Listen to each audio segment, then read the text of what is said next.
Well, here we are with the release of another fighting game, Soul Calibur 6, the next installment in the prestigious Soul Calibur series. Now, if you only follow fighting games not quite in depth, maybe you don't know Soul Calibur, Soul Blade, Soul Edge quite so well. But Shane, my resident fighting game enthusiast, is here to tell you all about it. Well, like Soul Blade, Soul Edge, same game.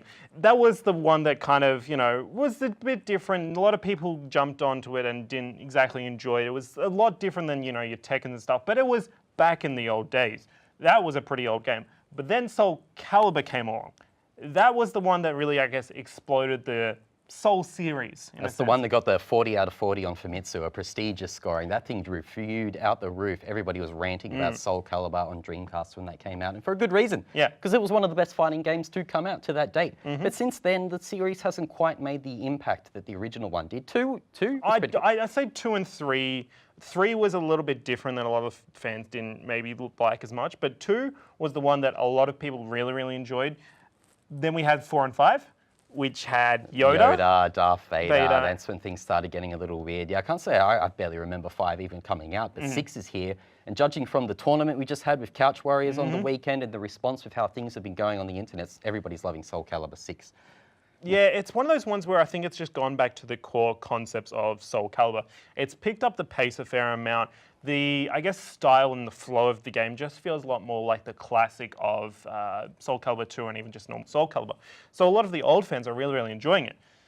There's a few issues for the new fans and new players coming in, but a little bit later on about that. That's right. Well, you compared it to Tekken, and it is a bit similar to Tekken. It plays similarly. It is from Bandai Namco. Yeah. They probably share notes back and forth, maybe got a few of the same staff working on it, because it does feel the same, but it's got enough systems in place to make it a bit different from Tekken. Yeah. But when you come to systems, there's so many systems. That's where it gets a little overwhelming. Like there's so many terms: reversal edge, critical edge, soul edge, guard breaking, guard impacting, GI. Yeah, that's the same thing. There's a lot of few new concepts of this one, which I think you've mentioned: soul charge. I've been playing it for 20, 30 hours, and I'm confused here. There's a few cool things that they've added on that have just made it slightly more, I guess, interesting to the gameplay style. Reversal edge at the moment is a little bit strong, but that's just because a lot of people don't know how to work around it. There are a few counters to it.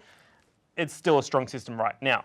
Reversal edge, the new mechanic, it actually reminds me a lot of Focus Attack from Street Fighter 4. People would complain about that when Street Fighter 4 came out, but eventually everybody learned to react to it, to overcome it. It's like any mechanic in a fighting game. There's always one thing you can do to beat it. So once you're used to everybody spamming the same thing online, you just learn what to do. But that's kind of the thing you need to do with this game.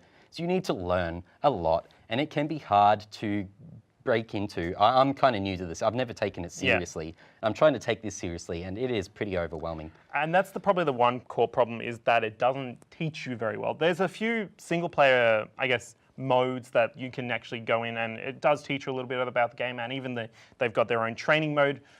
It's pretty bare bones, though, and there's a few things in there that, explore the whole game and the whole flow of the game, but they're all just massive text panels. There's nothing that really makes it interactive. The information is there in the game, you're right, but as you said in training, it's just pages and pages of text, and it's so cumbersome. Like, you feel like they could have done it so much better when you're looking at a character's moves, when you're looking at their information.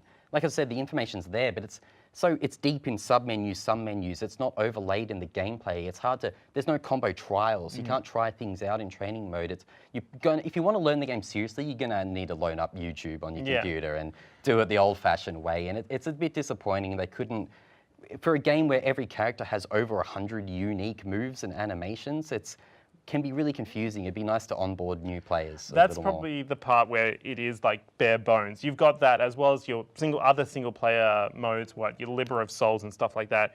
They're basically just pages of text with a few battles in between. That's right. Libera of Souls is a single player mode we've seen before in Soul Calibur. It's where it's a bit of an RPG mode where you're moving around the map from place to place, doing side quests, doing the main quests, but it is, as people say, the game's a little bit budget, and that's where it shows in the single player. It's just text on text, pages and pages of reading with no voice acting, very few cutscenes. Yeah. There is a proper story mode that goes, but it only goes for about an hour, and it's fully voice acted, but barely any cutscenes. It's just basic artwork. And to be honest, I don't really like the story at all myself. The story is so cheesy. Every second sentence has the word soul in it or something about some anime trope. It really is. And Like, it goes back to, the actual story part goes back to, I think it's like a in between of Soul Calibur 1 and Soul Calibur 2, but like, honestly, that's where you're not going to be having most of your fun in the game. Where you're going to be having most of the fun is the online and your, I guess, multiplayer. The problem is that the player matching on like just casual matches is kind of broken at the moment and just is really annoying. That's right. We've been having a bunch of issues on online. We tried for a solid hour, trying playing casual match together, trying resetting our routers, resetting our PCs, going back and forth, trying everything. We eventually gave up, decided let's just play some ranked games and let's just play. Immediately got matched against each other in ranked with no connection issues, no lag, no problems, and played fine. So.